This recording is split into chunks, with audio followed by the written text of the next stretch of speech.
وبعد ما خلصت كحك العيد والبسكويت وقاعد دلوقتي بتعيط عشان امتحانك بعد بكره ومش عارف هتعمل ايه، ويطلع لك الفيديو ده من حيث لا تدري، ويبقى ربنا كرمك انك بتشوفني النهارده. يا طالب اولى اعدادي، طبعا تانية اعدادي وتالتة اعدادي اولى ثانوي وتانية ثانوي، احنا سايبين برضو الفيديوهات بتاعتكم.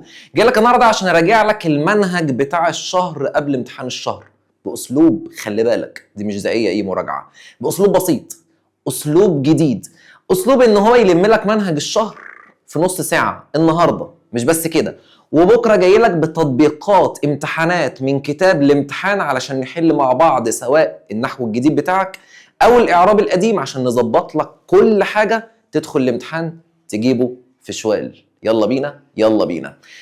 اول درس عندك بيكلمك عن الافعال التي تنصب مفعولين ليس اصلهما المبتدا والخبر. يعني ايه يا استاذ اصلا العنوان الكبير قوي دوت؟ يعني ايه الافعال ليس اصلهما المبتدا والخبر؟ تعالى الاول نتكلم على الافعال دي. بيقول لك يا صديقي من البدايه بقى خالص، اصلا لانك بتتسال في الاسئله ديت، الفعل عندي نوعين، في عندي فعل لازم وفي عندي فعل متعدي. وبالمناسبه يعني عشان ما حدش يقول لي يا استاذ انت ليه ما كتبتش اليه بتاعت كلمه متعدي، لما هتكبر شويه هتعرف هي ديت ليه ما اتكتبتش. المهم لو هو في الف ولام يبقى انت هتكتب اليه، لما تشيل الف واللام هتشيل اليه. المهم مش موضوعنا يعني. عندك فعل لازم وعندك فعل متعدي، ايه الفرق ما بينهم؟ الفعل اللازم بيكون في بعده فاعل بس مفيش مفعول. يعني يجيب لك جار ومجرور عادي، يجيب لك ظرف ومش عارف ايه عادي، يجيب لك نعت عادي، المهم ما عندكش مفعول. لكن المتعدي بيبقى معاك مفعول، يا اما مفعول يا اما مفعولين كمان، مش مفعول واحد. علشان ده اكيد ان هو يجي لك يسالك في الامتحان بعد بكره ويقول لك استخرج فعل لازم. طب انت فاهم يعني ايه فعل لازم اصلا؟ الموضوع مش هيقتصر على الدرس بتاعك بس، لازم تكون عارف الفرق بين الفعل اللازم والفعل المتعدي. يبقى الفعل اللازم مع فاعل بس مش مع مفعول، الفعل المتعدي مع مفعول او مع مفعولين. فلما اقول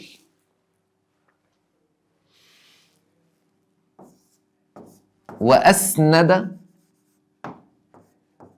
ابي الامور الى اخي الاكبر،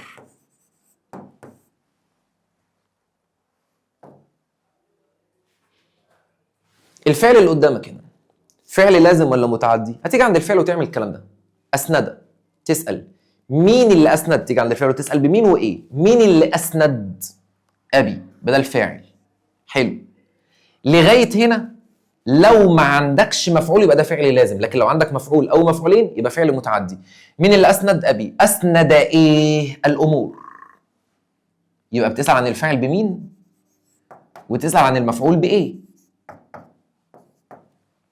يبقى كده بقى عندك مفعول، يبقى ده فعل بقى متعدي. لكن لو لازم يبقى عندك فعل واحد بقى، فاعل بس ما عندكش مفعول، زي وذهب اخي الى المدرسه. فين الفعل؟ ذهب. مين اللي ذهب؟ بتسأل عن الفاعل بمين. مين اللي ذهب؟ اخي. في مفعول؟ لا، ده ما فيش عندي غير حرف جر واسم مجرور، يبقى ده كده فعل ايه؟ لازم. يبقى ده موضوع اللازم والمتعدي. اما درسنا بقى النهارده بيتكلم على الفعل المتعدي لمفعولين، يعني في افعال بيبقى معاها مفعولين مش مفعول واحد. والافعال ديت نوعين، في افعال بتنصب مفعولين اصلهما المبتدا والخبر، وفي بتنصب مفعولين ليس اصلهما المبتدا والخبر. عارف يعني ايه اصلهما وليس اصلهما؟ معنى كلمه اصلهما المبتدا والخبر وليس اصلهما المبتدا والخبر، يعني المفعولين دول، المفعولين بس لو اخدتهم كده لوحدهم يعملوا لك جمله اسميه، يبقى دول اصلهما المبتدا والخبر. طب المفعولين لو اخدتهم كده لوحدهم بره الجمله وما كونوش جمله مع بعض يبقى دول ليس اصلهما المبتدا والخبر. فالافعال اللي احنا بنتكلم عليها النهارده بقى الافعال التي تنصب مفعولين. المفعولين دول ايه بقى؟ ليس اصلهما المبتدا والخبر. وعلى فكره درس بسيط، عارف ليه؟ لانك عندك مجموعه افعال هتحفظها وخلاص. فلما اجي اقول لك استخرج فعل متعدي المفعولين هتطلع لي اي فعل من دول وبس وخلصت. الافعال اللي انت حافظها ايه بقى الافعال دي؟ الافعال دي يا صديقي بيسموها كده افعال الشحاته. ليه افعال الشحاته؟ لان كلها عباره عن عطاء، بيدي لحد حاجه. فالافعال دي اللي هي اعطى ومنح ووهب ومنع، ما ادالوش بقى خالص، وكسى وألبس وسأل. يبقى الأفعال دي إيه؟ أعطى ومنح ووهب ومنع وكسى وألبس وسأل. عبارة عن إيه؟ أهو بيعطي، بيمنحه يعني بيعطي برضه، وهب يعني بيعطي، منع يعني مش هيديله، كسى يعني بيديله ملابس، ألبس بيلبسه يعني كأنه برضه بيديله ملابس، سأل. ادي ديت مجموعة الافعال اللي بتنصب مفعولين. فاجي اقول لك في الجملة اعطى الله الانسان، دي طبعا الجملة اللي هي شكلها بسيط، عقلا. فاقول لك انا في السؤال استخرج فعل بينصب مفعولين، هتقول لي اعطى. اقول لك وبين المفعولين، هتعمل ايه؟ تسأل بمين وايه برضه. مين اللي اعطى؟ الله، ده الفاعل. وبعد كده يتفضل لي بقى المفعولين، اعطى الانسان ده المفعول الاول، واداله عقلا ده المفعول الثاني. بس دي الجمله البسيطه. لانك هتقول ايه السؤال دلوقتي يا استاذ؟ طب هو لازم يجيب لي الفاعل والمفعول الاول والمفعول الثاني ورا بعض كده على طول؟ لا، مش لازم يكونوا ورا بعض، ممكن يجيب لك اصلا المفعول الاول قبل الفاعل. ازاي بقى؟ لو هيجي ضمير يقول لك اعطاه الله عقلا. مش نفس الجملة؟ مين اللي أعطى؟ الله، ده الفاعل. ما هو أنت عارف البداية دايما لما أنت تيجي عند الفعل وتسأل بكلمة مين فيطلع لك الفاعل، يبقى أنت كده خلصت. اتفضل لك بقى حاجتين كده كده يا صديقي. لو لقيت ضمير الهاء أو الكاف أو الياء، الكلمة دي اسمها إيه؟ هوكي. اعرف إن هو مفعول، يبقى ده كده المفعول الأول. أعطاه يعني هو، واداله إيه؟ عقلا، ده المفعول الثاني. نشوف جملة تاني. هقول وكساك أبوك ملابس جديدة. استخرج يا أستاذ الفعل اللي بينصب مفعولين، هتبقى كسى. وفين الفاعل؟ فتسأل بعد ما تقرأ الجملة كويس، وكساك أبوك ملابس جديدة. مين اللي كسى؟ أبوك، ده الفاعل. وبعد كده يتفضل لك إيه؟ أدي الضمير اللي هو المفعول الأول، وأدي ملابس اللي هي المفعول الثاني. وبس كده يا صديقي. ده كده الافعال اللي انت محتاج تحفظها اللي بتنصب مفعولين ليس اصلهما المبتدا والخبر. نيجي بقى للدرس الثاني، اسمه بناء الفعل للمجهول.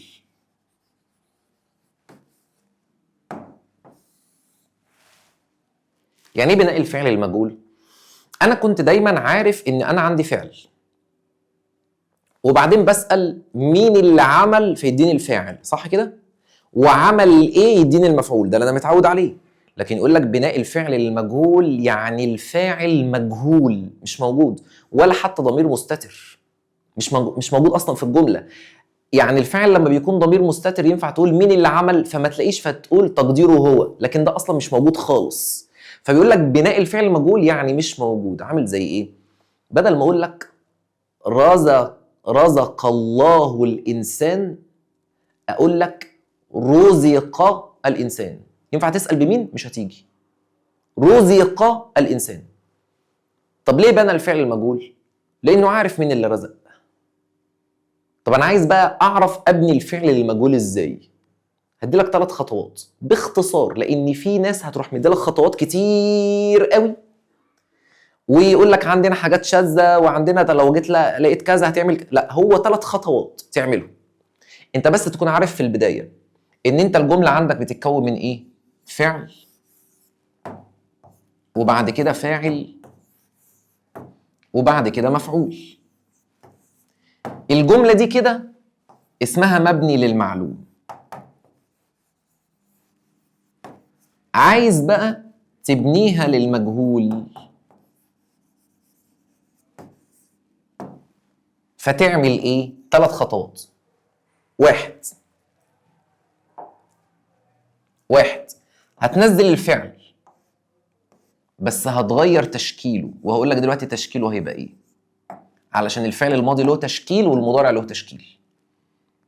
2، هتشيل الفاعل، بس استنى لان انا ببني المجهول. هتشيل الفاعل واي حاجه لها علاقه بالفاعل، يعني مثلا في ضمير بيعود على الفاعل يتشال، في كلمه تبع الفاعل تتشال، في كلمه بتكمل الفاعل يتشال. تمام؟ 3، المفعول. مش المفعول ده منصوب؟ المفعول ده بقى هتخليهولي نائب فاعل. يعني ايه يا استاذ نائب فاعل؟ هتقول لي يعني هحول الكلمه دي من منصوب لانها مفعول به الى نائب فاعل مرفوع. يعني كل اللي هتعمله ان الكلمه المنصوبه دي هتخليها مرفوعه، ويبقى اعرابها الجديد نائب فاعل مش مفعول به. بمعنى نجيب لك الاول جمله بسيطه نطبق عليها، او الاول معلش نقول لك على تشكيل الفعل ايه، وبعد كده نقول الجمله البسيطه. لو الفعل عندك يا صديقي فعل ماضي، تشكيله هيبقى ايه؟ ادي الكلمه عندك، اول حرف تحط له ضمه، والحرف قبل الاخير كسره. الاول ضمه وقبل الاخير كسره. زي ايه؟ لما اديلك الفعل سرق، فعايز تبني المجهول، هتحط على الاول ضمه وقبل الاخر كسره. طيب نجرب تاني. الفعل فهم، عايز تبني المجهول، هتحط على الاول ضمه وقبل الاخر كسره. الفعل عرف، هتحط على الاول ضمه وقبل الاخر كسره، يبقى اسمها عرف. طيب الفعل، بص بقى عندي مشاكل بقى. الفعل قال، تعال بقى نشوف المشاكل، بس المشاكل تفهمها بدل ما اقعد اقول لك على حالات كتير.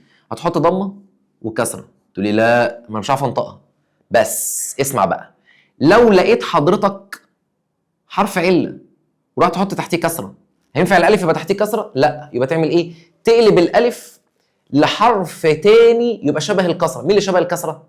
اليه. ما انت عندك الف واو ويه، دول بس اللي بيتقلبوا لبعض. فالف وتحتيه كسره يبقى اليه ليه، تبقى الكلمه دي اسمها قيل. الالف تقلب ليه. زي ايه؟ لما اجي اقول لك صام، هتحط ضمه وكسره، ينفع الالف يبقى تحته كسره؟ لا. يبقى تعمل ايه؟ تقلبه ليه، يبقى صيما. وهكذا. ده بس كده الماضي. المضارع هتحط له ضمه وفتحه بقى. الحرف الاول ضمه وقبل الاخر فتحه.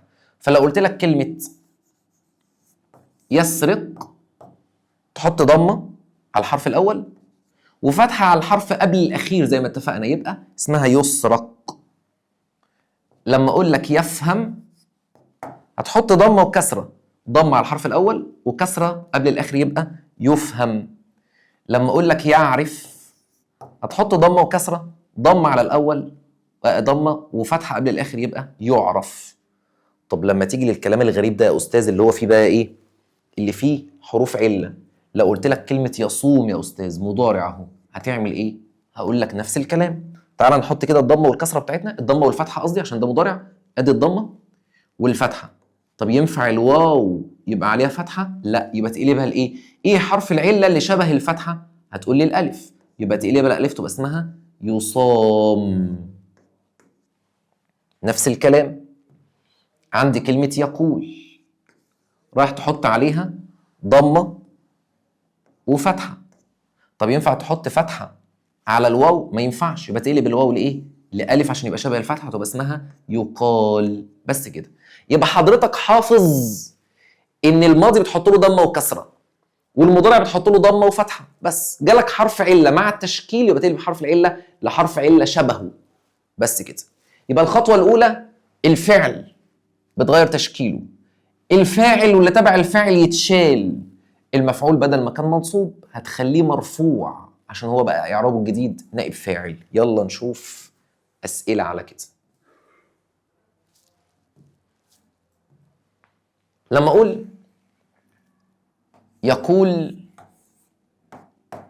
ابي الحق، دي جمله عاديه، وهقول لك ابني الفعل او الجمله للمجهول، فتبقى اسمها ايه؟ هتعمل نفس الثلاث خطوات. افتكر انك عندك 3 خطوات.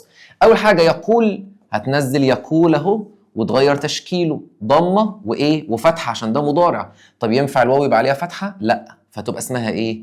يقال بعد ما تقلبها الالف. يقال. دي اول خطوه. الخطوه الثانيه، فين الفاعل؟ تسال عن الفاعل زي ما اتفقنا بمين؟ مين اللي بيقول؟ ابي، تشيله. وبعد كده الحق هتنزلها بس تخليها مرفوعه وتبقى اعرابها ايه؟ نائب فاعل. بس كده. يبقى الجمله اسمها يقال الحق. طيب نجيب جمله بقى اصعب شويه. جمله اصعب بس عايزك تبقى مركز كويس. لما يقول عاقب مدير المدرسه الطلاب الفاشلين، اقول لك الجمله دي ابنيها للمجهول. هتعمل نفس ال3 حاجات. 1، هتحط ضمه، اسمع بقى هنا هيحصل ايه، وكسره. الكسره مفيش مشكله، بس الضمه فيها مشكله. هتنطق الضمه ازاي؟ في معاها الف، يبقى تقلب الالف لايه؟ لواو، يبقى اسمها عوقب. وبعدين فين الفاعل؟ مين اللي عاقب؟ المدير، بس المدرسه تبع المدير، يبقى تشيل الفاعل ده كله، مدير المدرسه على بعض. وبعد كده الطلاب هي المفعول تخليها نائب فاعل، يبقى الطلاب. في بقى مشكله، ايه هي؟ الفاشلين دي يا ترى تنزلها الفاشلين ولا الفاشلون؟ دي مهمه قوي ديت. الفاشلين دي يا صديقي كان اعرابها نعت، صح؟ لانها معرفه ومعرفه وبتوصف، والنعت بيتبع اللي قبله، فلما كان ده اعرابه مفعول به منصوب فعشان كده جاب لي النعت ده ايه؟ منصوب. طب لما دي بقى اعرابها الجديد دلوقتي بقى نائب فاعل مرفوع، يبقى لازم النعت ينزل مرفوع، تبقى الفاشلون. جمله مهمه قوي وهنطبق عليها بكره ان شاء الله من كتاب الامتحان. كده بقى احنا شرحنا لك النحو بتاع امتحان الشهر الاول، وهتنتظر بكره ان شاء الله علشان التطبيقات من كتاب الامتحان. ساعتها هنحل لك على دروسك بتاعه السنه دي، وبيجيب لك طبعا نحو تراكمي واعراب قديم، فاحنا هنعدي على اعراب ونقول لك وده اعرابه ايه وليه. والشهر الثاني هتلاقينا معاك، وامتحان اخر السنه هتلاقينا في ظهرك. اهم حاجه انك تذاكر كويس. والسلام عليكم ورحمه الله وبركاته.